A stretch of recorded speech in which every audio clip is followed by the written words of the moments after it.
L'heure des pronostics a sonné sur Touchdown Actu. La semaine dernière, 10 points pour Grégory, Raoul, Raphaël, et j'ai eu 8 points. Ça fait un classement où les écarts se creusent un petit peu. Grégory est à 126, Raoul à 119, Raphaël 120, donc vous n'avez plus qu'un point d'écart par contre avec Raoul. Et moi par contre à 112, ça commence à sentir mauvais. Coup d'envoi dans la nuit de jeudi à vendredi, 2h20 du matin, Tennessee Titans 6 victoires, 6 défaites, Jacksonville Jaguars 4 victoires, 8 défaites. On en a parlé jeudi, on a tous les deux donné Tennessee avec Greg. Ok. Sur le fait qu'ils sont plus complets. Et voilà. Après, il y a grosse défense des Jaguars. Ouais, c'est ça. Moi, je vais y aller aussi sur les Titans, mais on l'a vu, les Jaguars sortent d'une très belle prestation défensive face aux Colts qui enchaînaient bien en attaque. En semaine 3, les deux équipes se sont rencontrées, ça donnait 9-6 pour les Titans. On pourrait avoir ce score-là, hein, mais allons-y sur les Titans. Allez, coup d'envoi, 19h. Bills, 4 victoires, 8 défaites. Jets, 3 victoires, 9 défaites. Retour de Sam Darnold dans ce match. Est-ce que ça suffit aux Jets face à une bonne défense ? On le dit peut-être jamais assez, mais les Bills sont deuxièmes sur la yards encaissés en moyenne par match. Donc, grosse défense de Buffalo cette saison. Grosse défense de Buffalo. C'était déjà le cas l'an dernier qui les avait amenés en play-off. Je vais aller sur les Bills, comme tu dis, pour la défense, et parce que les Jets, c'est vraiment compliqué depuis 5-6 semaines. Là, pour un retour de Sam Darnold, il aurait eu une lancée depuis quelques semaines, mais là, pour revenir directement contre les Bills, c'est à Buffalo, donc je ne sais pas quel temps il fait en ce moment là-bas, mais voilà. Pas faire chaud. Ça doit pas être facile. Bon, ce sera un duel de quarterback rookie, en tout cas, si vous voulez avoir un petit aperçu des jeunes. Ce sera ce match, donc moi je vais dire Bills aussi. Dolphins, 6 victoires, 6 défaites. Patriots, 9 victoires, 3 défaites. Autre rivalité de la NFC Est, ils jouent tous en même temps. On a dit lundi que la défense des Patriots est forte contre une attaque de Miami à 302 yards par match. Du coup, ça semble plutôt bien engagé. Ouais, ça semble bien engagé. C'est pas pour être méchant, mais j'ai même plus de souvenirs de quand les Dolphins ont vraiment embêté les Patriots ces dernières années. Il y a plus de talent côté Patriots, il y a un meilleur coaching Patriots. Si j'étais de mauvaise foi, je dirais qu'il faut remonter à l'époque où ils jouaient en Wildcat avec Ricky Williams qui prenait des snaps directs. Une stat quand même au crédit des Dolphins, ils ont 25 ballons volés cette année, ils sont 3e en NFL. Ouais, à l'image de leur rookie Xavier Howard, qui en est déjà à 7 ou 8 interceptions cette saison, j'ai un petit doute. Oui, il en a eu encore 2 la semaine dernière. C'est ça, effectivement. Donc c'est une bonne nouvelle parce que piquer des ballons en défense, c'est tout autant important que ne pas encaisser de yards.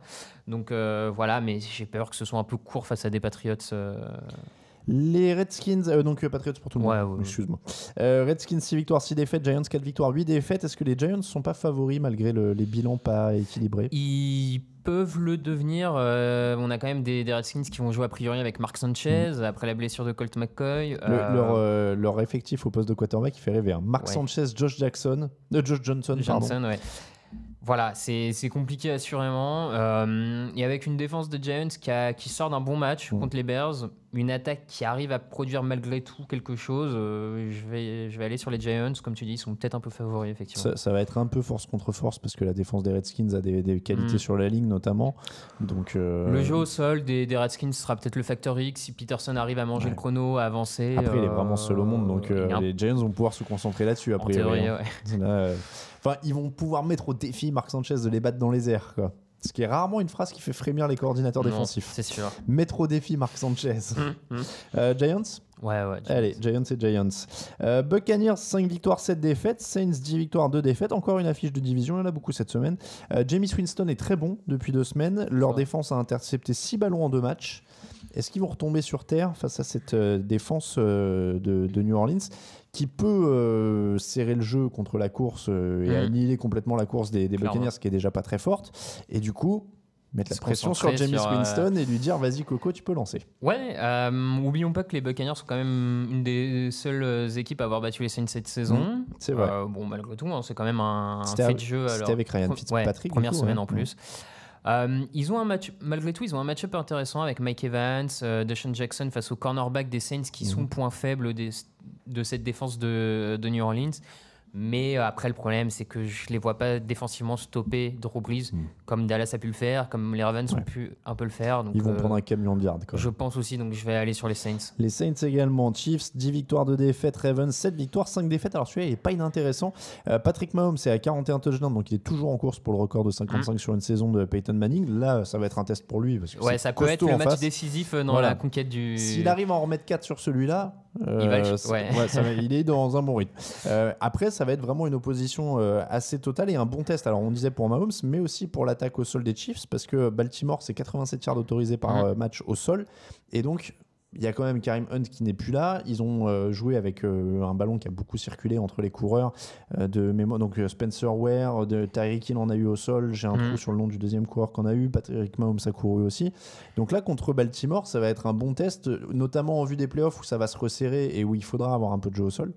On va savoir comment ils vont se débrouiller là. C'est sûr, c'est bien pour essayer ça. Ils ont signé aussi Charkandre Quest, qui était un ancien coureur de leur effectif, pour un peu compléter.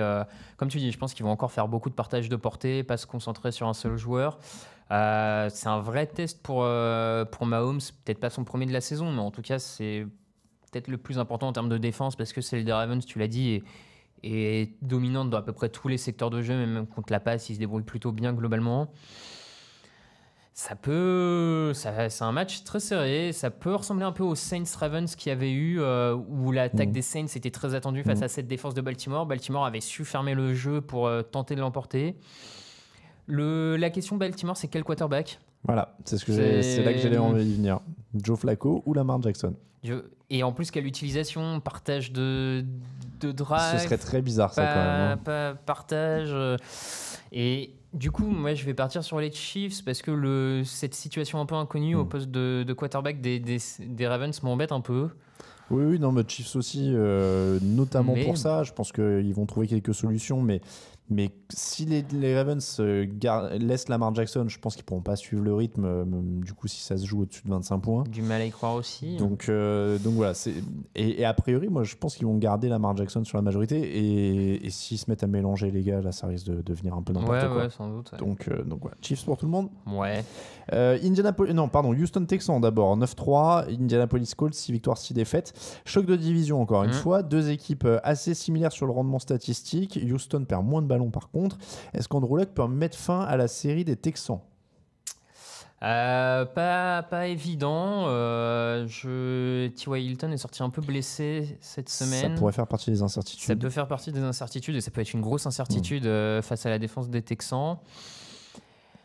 Je sais pas trop parce que cette équipe des Texans, j'ai un peu du mal à les voir fort, mais malgré tout, ils sont à 9-3. C'est ça, ils ont gagné 9 matchs de suite.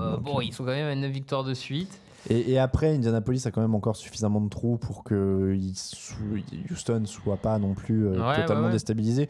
Ce qui fait marcher Houston, c'est aussi qu'ils ont trouvé un peu de jeu au sol. Indianapolis n'est pas bétonné contre la course, donc ils vont pouvoir marcher et courir un peu. Ce qui est intéressant pour les Colts, c'est que la défense de Houston a du mal contre les tight ends cette saison. Eric Ebron est plutôt efficace.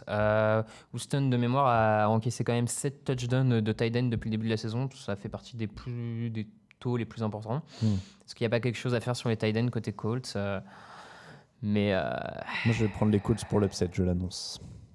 Faut bien que la série prenne fin. Écoute, moi je vais prendre les Colts aussi, on verra bien.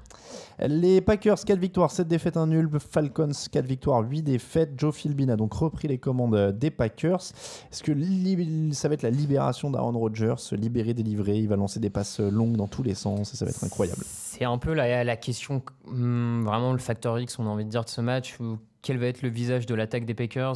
Parce que est-ce qu'on va avoir plus de ballons au sol pour Aaron Jones? Est-ce que Rodgers va moins improviser? Va être mieux utilisé? C'est dur à dire. Alors après, intrinsèquement, nouveau coach ou pas, Atlanta est pas au mieux en attaque notamment. Non, attends, Green Bay n'est pas non plus particulièrement au mieux, tu vois. Non. Oui, non, ça peut ne pas être l'explosion offensive que c'était ces dernières années quand ils se rencontraient. Parce que oui, l'attaque d'Atlanta est en galère aussi, et la défense de Green Bay est plutôt correcte ces dernières semaines. Totalement. Donc ça peut être et dans les deux cas d'ailleurs, parce que pour Aaron Rodgers, je disais, est-ce qu'il va lancer en profondeur, etc.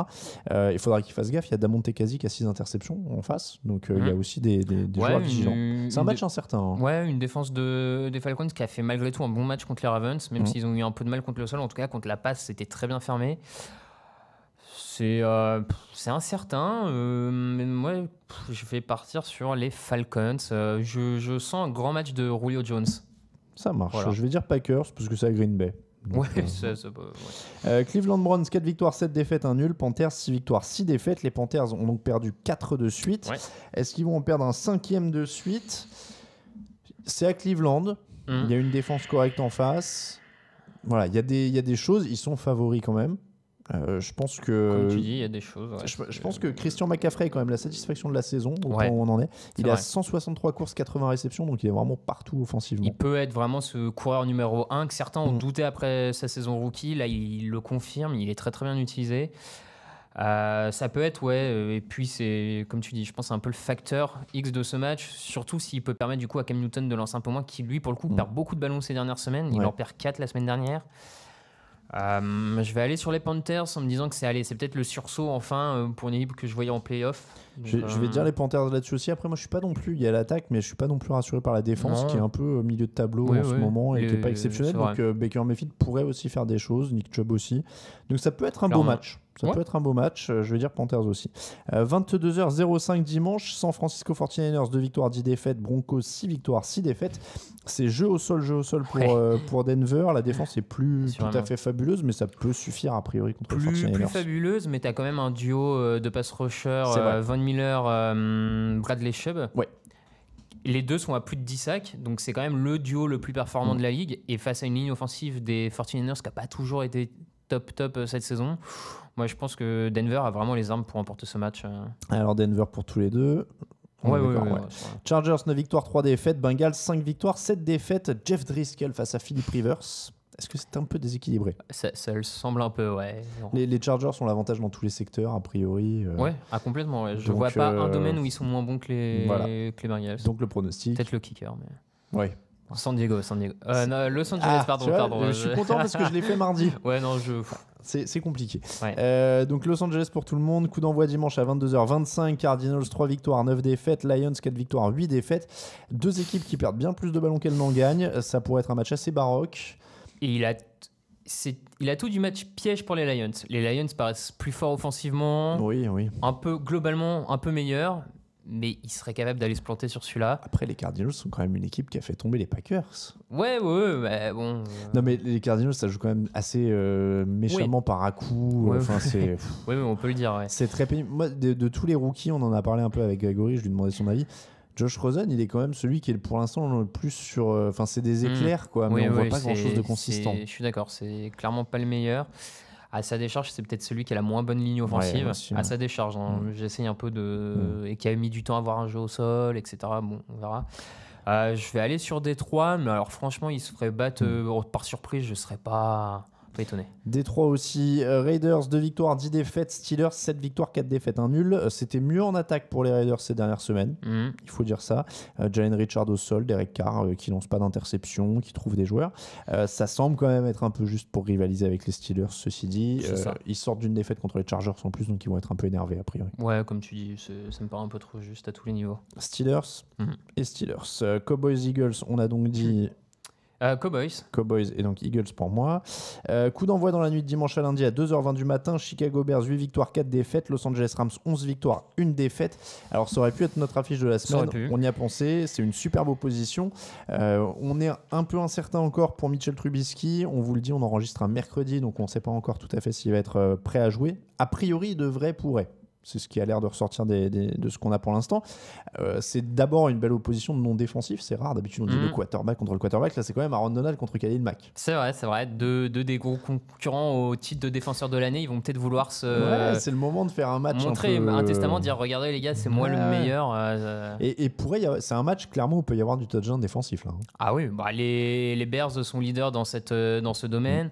Les Rams piquent beaucoup de ballons, que ce soit par fumble ou par interception. Et j'ai l'impression que les Rams sont de plus en plus opportunistes au fil que la saison avance. Alors c'est peut-être un trompe-l'œil parce que c'était des gros matchs et des grosses actions, mais ces dernières semaines, j'ai vraiment l'impression qu'il y a eu des gros jeux, notamment d'Aaron Donald, avec des fumbles provoqués sur des sacs.